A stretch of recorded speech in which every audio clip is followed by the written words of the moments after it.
Hey guys, তোমরা সবাই কেমন আছো? আশা করি খুব ভালো আছো।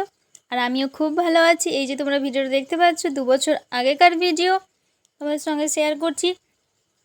তার কারণ এর আগে 2 বছরই আমি ফোঁটা দিতে পারিনি।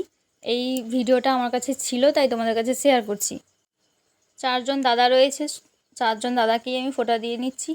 তারপর পরই দাদারা আমাকে আশীর্বাদও করে নিচ্ছে। আর ওখানে আমার মা বসে আছে চেয়ারে। ফোঁটা দেওয়ার সময় যে নিয়মগুলো আছে, আমি কি ভুল করছি না করছি সেগুলো আমার মা আমাকে ধরিয়ে দিচ্ছে। আর ওই আমার দিদি দাঁড়িয়ে আছে ওখানে, দিদিও ভিডিও করছে। তোমরা ভিডিওটি দেখতে থাকো। 2 বছর আমার বিয়ে হয়েছে, 2 বছরে আমি ফোঁটা দিতে পারিনি। তো তারও কিছু কারণ রয়েছে, সেই কারণগুলোও তোমাদের সঙ্গে আমি পরে শেয়ার করব।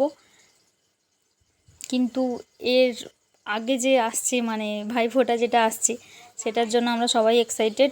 যে যেটা সবাই হয়ে থাকে, প্রত্যেক দিদিরা, বোনেরা, প্রত্যেক ভাইরা, দাদারা এই দিনটার জন্য অপেক্ষা করে, সেরকম আমরাও অপেক্ষা করে আছি যে ভাইফোঁটাটা এবারে পালন করতে পারবো, ভাইদেরকে দাদাদেরকে ফোঁটা দিতে পারবো 2 বছর পর।